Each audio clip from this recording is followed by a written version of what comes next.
جو لوگ کمزور ذہن رکھتے ہیں ساری زندگی فیصلہ ہی نہیں ہوتا، کوئی ڈرتے رہتے ہیں، سہمے سہمے وقت گزارتے ہیں اپنے آپ کو فکری. یہ جو ایمان ہوتا ہے یہ بندے کو طاقتور کرتا ہے، بندہ مضبوط ہو جاتا ہے. مجھے بتائیے نا، جب ایمان پکا ہو کہ روزی دینے والا اللہ ہے تو پھر بندہ کسی مالدار آدمی کے پیچھے کبھی بھاگتا ہے؟ کبھی کسی بڑے آدمی سے ڈرتا ہے؟ جب اسے پتا ہو کہ عزت اور ذلت اللہ کے دستے قدرت میں ہے، پھر وہ سیاستیں سازشیں یہ کام کرتا ہے.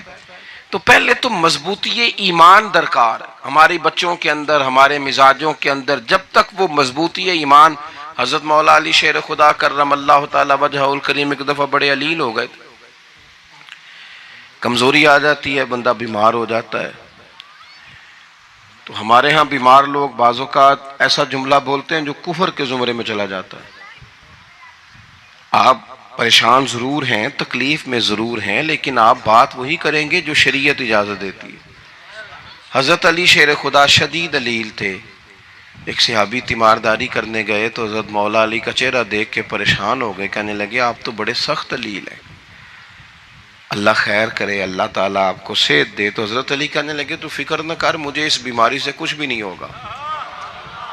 نے کہا کیوں؟ فرمانے لگے مجھے نبی پاک علیہ السلام نے فرمایا تھا علی اس وقت دنیا سے جاؤ گے جب داڑھی خون سے رنگین ہو جائے گی، تو اس کا مطلب ہے میں خنجر کے وار کے ساتھ شہید کیا جاؤں گا، میں بیماری سے دنیا میں نہیں جاؤں گا، میں یہ بیماری سے مجھے کچھ بھی نہیں ہوگا، اللہ مجھے شفا دے دے گا. چونکہ حضور نے فرمایا کہ ساڈے نبی دی زبان ساڈے واسطے قرآن.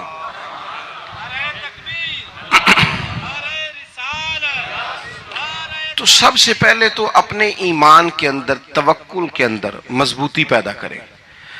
مسلمان دیکھو نا، نماز پڑھنے سے روزی میں برکت ہوتی ہے کہ نہیں؟ ویسے جو چوپ ہیں ان کی بھی ہوتی ہے کہ نہیں؟ نماز پڑھنے سے روزی میں برکت ہے. تو پھر اس کا مطلب یہ ہے کہ جب ٹائم آئے نا نماز کا تو گاہک جتنے مرضی کھڑے ہوں پھر دکان بند کرنی چاہیے، پھر نماز پڑھنی چاہیے، کیونکہ روزی تو اللہ نے دینی ہے، گاہکوں نے تو دینی.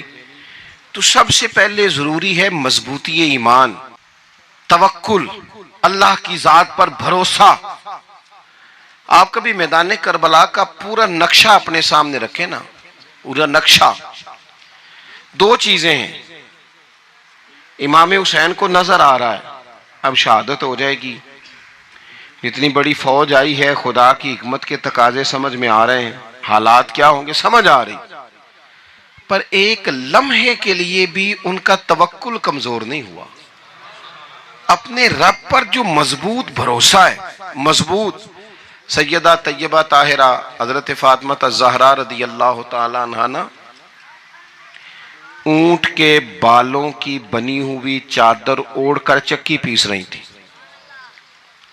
یہاں بیویاں بڑا روتی ہیں، غریبی بڑی ہے، بڑی غریبی ہے. حالانکہ اب کون بندہ پیبند والے کپڑے پہنتا ہے جی، دور ہی گزر گیا. اب تو بڑی مشکل سے وہ لوگ ملتے ہیں جو جوتا ٹوٹ جائے تو گانٹھ کے پہنے، ورنہ تو نئے جوتے آ جاتے ہیں. حضرت سیدہ پاک اونٹ کے بالوں کی بنی ہوئی چادر اوڑھ کے چکی پیس رہی تھی. نبی پاک صلی اللہ علیہ وسلم نے دیکھا، آنکھوں میں آنسو ضرور آئے، پر محبوب نے فرمایا فاطمہ دنیا میں تھوڑی سی تکلیف برداشت کرو، قیامت کی ساری عزت اللہ آپ کو ہی عطا فرمائے گا.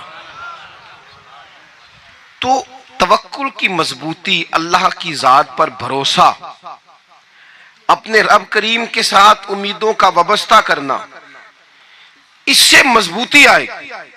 دوسرا فرمایا وَعَمِلُوا الصَّالِحَاتِ، بہترین عمل کیا جائے زندگی میں، نیک اعمال کیے جائے، وقت ضائع نہ کیا جائے. ہر وقت کوئی نہ کوئی کام بندہ کرتا رہے. یہاں بہت سارے لوگ ہیں جن کو لوگ نیک کہنا شروع کر دیتے ہیں نا، وہ سمجھ لیتے ہیں شاید ہم سچی مچی نیک ہیں.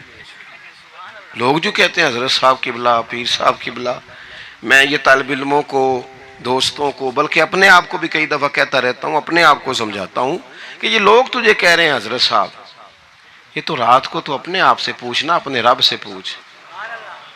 کبھی موقع ملے تو اپنی گریبان میں جھانک، غور کر کے تیری کیفیت کیا ہے.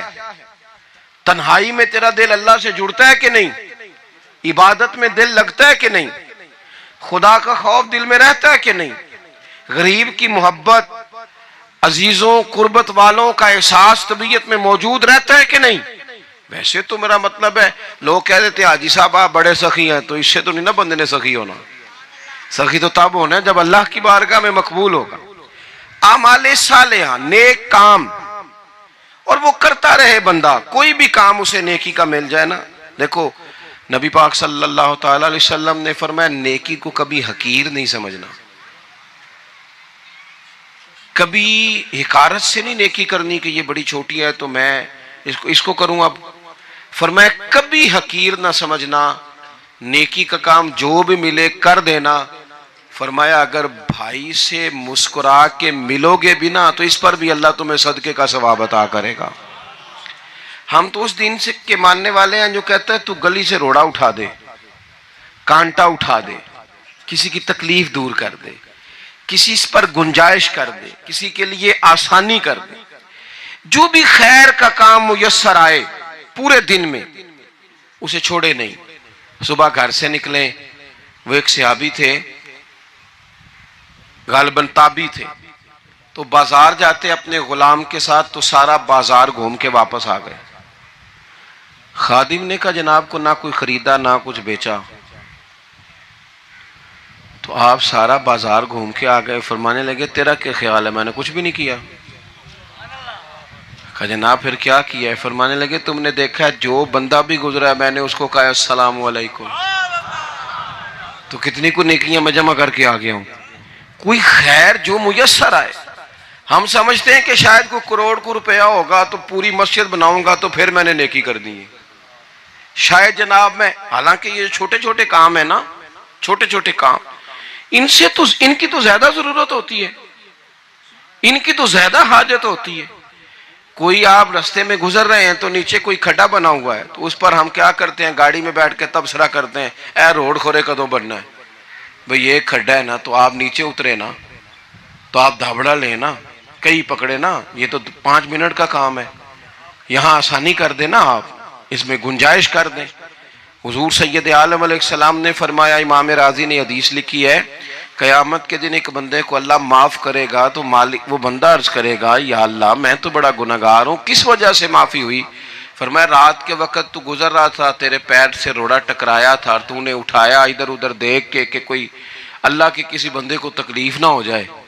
کہا مالک ہو وہ تو میں نے زمانہ بیت گیا، کوئی اتنی بڑی بات بھی نہیں سمجھی. تو رب کریم نے فرمایا تو رات کے اندھیروں میں بھی میرے بندوں کا خیال رکھتا تھا تو میں تیرا خیال نہ کروں؟ کوئی عمل ہمارے ہاں لوگ کوئی کام نہیں کرتے، بالکل نہیں، کوئی کام نہیں، نہ بڑے نہ چھوٹے نہ سمجھدار نہ ان پڑھ، کچھ بھی نہیں. نشستن گفتن برخاستن، بیٹھو راج کے گپے مارو، تبصرے کرو فلانا کچھ نہیں کر رہا فلانا کچھ نہیں کر رہا، اس کے بعد اٹھ کے چلے جاؤ. کچھ کریں، وَعَمِلُوا الصَّالِحَاتِ، نیکیاں جمع کریں زندگی میں، خزانہ بنائیں، خزانہ، اپنی ڈیوٹیاں اپنی ذمہ داریاں پوری کریں. ہر وقت کام، ہر وقت ذمہ داری، ہر وقت ڈیوٹی. دیکھیں نا امام حسن اور حسین، ان کی آپ کبھی زندگی کا مطالعہ کریں. فرض نماز کے علاوہ 100 رکعت نماز نفل روز پڑھنی ہے. پتہ کرنا ہے غریب کہاں کہاں ہیں، ان کا خیال رکھنا ہے، اور نیرے پیسے نہیں دینے. ہمارے لوگ غریبوں کو پیسے ضرور دیتے ہیں، عزت نہیں دیتے. ان کو 4 پیسے کی مدد ضرور کر دیتے ہیں پر عزت نفس کا خیال نہیں رکھتے.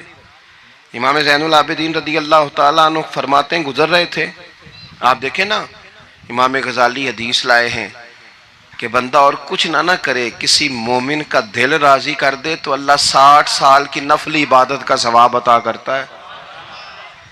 دل بدستاور کے حج اکبر است، از ہزارہ کعبہ یک دل بہتر است. کسی کا دل خوش کر دینا، اس کو راحت دے دینا، اس کو قرار دے دینا، اس کے لیے کوئی ایسا سامان کر دینا کہ بندہ مطمئن ہو جائے، سکون ہو جائے. یہ ہمارے ہاں جو لوگ ہوتے ہیں نا سرکاری ملازمین، ڈیوٹیوں والے، ان کی طبیعتوں میں تلخی ہوتی ہے. یہ اگر صرف پیار کرنے لگ جائے نا، میں کچھ میڈیکل سے وابستہ لوگ میرے احباب میں سے ہیں تو میں ان سے کہتا ہوں کہ شفا تو اللہ نے دینی ہے، چلو تم دعائی تو آج کے دیا کرو نا، تم آنے والے کی بات تو توجہ سے سنو۔ وہ بیچارہ اپنی بات، ہمارے ایک بزرگ تھے تو تعویذ لکھا کرتے تھے، بڑے عالم تھے، مجھے کچھ تھوڑی سی نا میرے دل میں ان کے بارے میں خفگی رہتی تھی کہ آپ اتنے بڑے عالم ہیں، آپ کتاب لکھیں، آپ تعویذ لکھ رہے ہیں، اور پھر لوگوں نے کمائی کرنی ہوتی ہے، آپ تو مفت دیتے ہیں سارا کچھ، اتنی لمبی ڈیوٹی، سارا دن بیٹھے رہتے ہیں آپ اور لکھتے تعویذ ہیں، پڑھائیں آپ۔ میں نے ایک دن ان سے گزارش کی، میں نے کہا شیخ آپ بڑے آدمی ہیں، جن لوگوں کو اللہ نے رسوخ فی العلم عطا فرمایا ہوتا ہے ان میں سے آپ ہیں، اللہ نے آپ کو پختگی دی ہے علم میں، شعوری عالم میں، آپ سارا دن تعویذ۔ فرمانے لگے یار میں تعویذ نہیں لکھتا،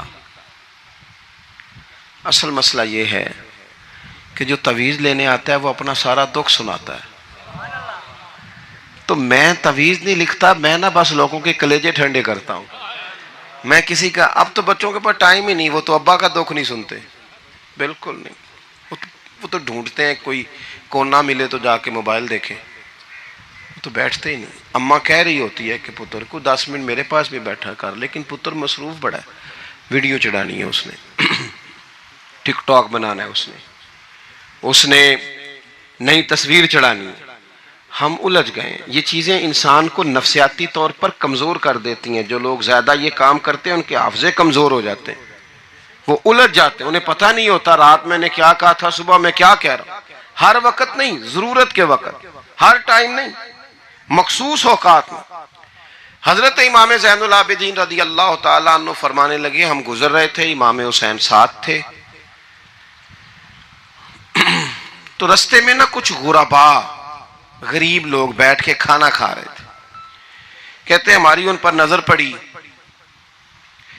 تو انہوں نے حضرت امام حسین رضی اللہ تعالیٰ عنہ سے کہا حضور آئیے تشریف لائیے کھانا کھائیے۔ وہ ضروری نہیں ہوتا آپ کو سب کا کھانا پسند ہی آئے، ٹیسٹ اپنے اپنے ہوتے ہیں، یہ ضروری تو نہیں، کھانا پسند نہ بھی آئے تو دل تو پھر بھی راضی رکھنا چاہیے نا۔ قربان جائیں، نبی پاک نے کس طرح ہماری تربیت کی۔ حضرت عائشہ صدیقہ رضی اللہ تعالیٰ عنہ فرماتی ہیں کریم محبوب کا میں نے یہ طریقہ دیکھا کہ اگر کھانا ناپسند ہوتا تو چھوڑ دیتے، پر کبھی اس میں سے نقص نہ نکالتے، عیب جوئی نہ کرتے۔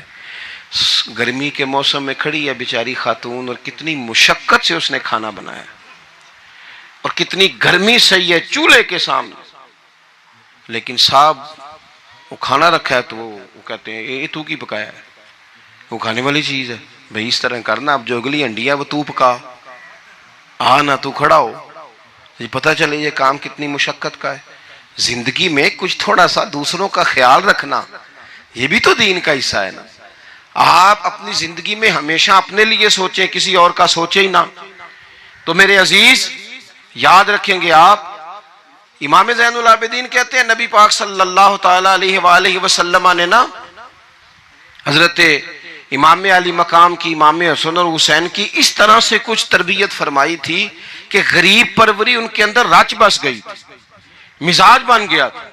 وہ غربا بیٹھے تھے، دسترخوان بچھائے سڑک کے کنارے، تو امام حسین گزرے تو انہوں نے آواز دی، امام صاحب روک گئے، کہنے لگے حضور تھوڑی روٹی نہیں کھا لیتے ہمارے ساتھ؟